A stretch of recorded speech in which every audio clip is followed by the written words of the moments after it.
Hello friends, आप सबको शालू का नमस्कार। आज मैं फिर एक नई कहानी के साथ और एक नए मोड़ पे चली हूँ। बचपन मेरा शायद ख़त्म ही हो गया और देखते देखते शालू 12th पास हो गई। 12th मतलब पीयूसी बोलते थे, तो पीयूसी 2 साल पूरे हो गए। छुट्टियाँ चल रही थी, गर्मी का मौसम था, तो घर में ही थे हम लोग। और मैं थोड़ा टाइम पास करने के लिए टेलरिंग क्लास मैंने ज्वाइन किया था 1974 में। तो टेलरिंग क्लास ज्वाइन किया था और मैं टेलरिंग क्लास जा रही थी। तो अचानक क्या हो गया, पहले तो टेलीफोन मोबाइल ऐसा कुछ नहीं था घर में।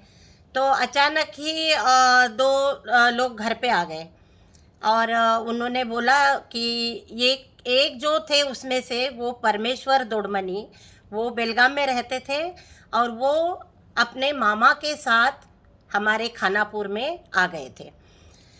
जो परमेश्वर दोडमनी थे वो हमारे बाबा के ऑफिस में बाबा के स्टूडेंट थे। बाबा मेरे इंस्ट्रक्टर थे, तो वहाँ के स्टूडेंट थे। तो अपने मामा को, जो मामा उनके दिल्ली में रहते थे, उनको लेके खानापुर आ गए थे। तो पहले ऐसे ही था, 10th हो गई, 12th हो गई, बस कर दो शादी। 12th मतलब बहुत हो गया भाई, लड़की बहुत पढ़ी लिखी हो गई, पीयूसी हो गया और शादी कर देनी चाहिए।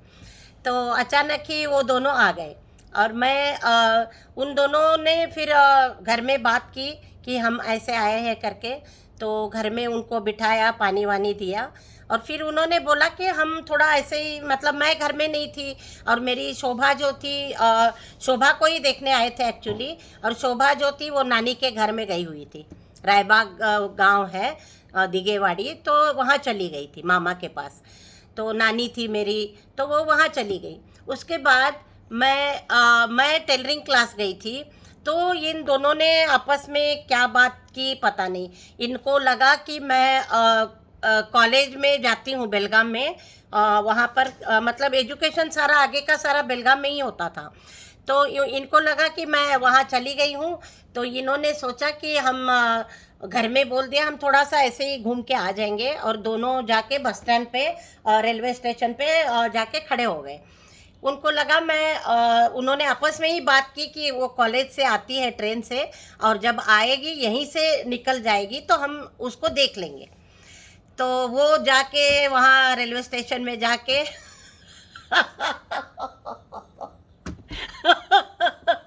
रेलवे स्टेशन में जाके बैठ गए कि अभी उनकी लड़की यहीं से आएगी, घर जाएगी तो हम यहीं देख लेंगे।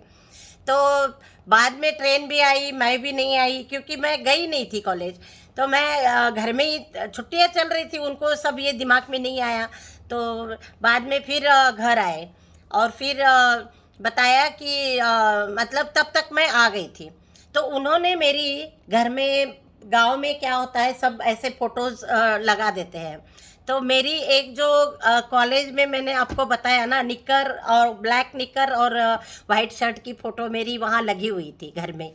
तो उन्होंने देखा कि उन्होंने, परमेश्वर जी ने बताया कि यही लड़की है, उनकी छोटी लड़की है। इससे एक बड़ी लड़की है लेकिन वो इतनी मतलब स्मार्ट नहीं है, या थोड़ा सा उसमें आंख में थोड़ा डिफेक्ट है और थोड़ा पढ़ाई में भी इतना वो नहीं है। ये लड़की चुस्त है, उन्होंने आपस में ऐसे बात की। तो बाद में वो फिर आ गए, तब तक मैं कॉलेज से आ गई थी। फिर उनको मैंने चाय वगैरह घर में बनाया था। तो मैं तो ऐसे घर में कैजुअल मतलब कपड़ों में ही थी, क्योंकि मेरे दीदी को देखने आए थे। तो मम्मी पापा से बात कर रहे थे, आई बाबा दोनों बैठे थे और वो मतलब बात कर रहे थे कि भाई हमारी बड़ी लड़की है, ये हमारी छोटी लड़की है। तो ये मतलब अभी पीयूसी हो गई है, और बड़ी जो इससे जो बड़ी है वो अपने नानी के घर गई है।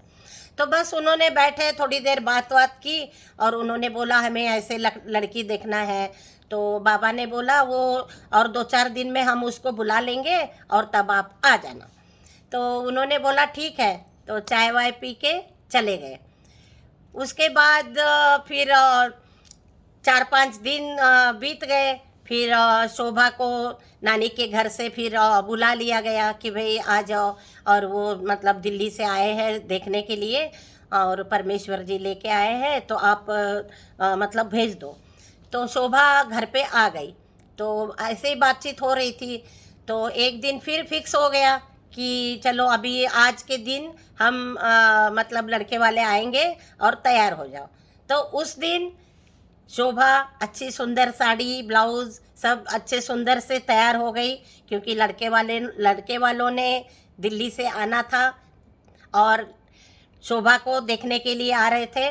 और मैं तो ऐसे ही नॉर्मल कपड़ों में घूम रही थी कि मेरी दीदी को आज देखने आ रहे हैं।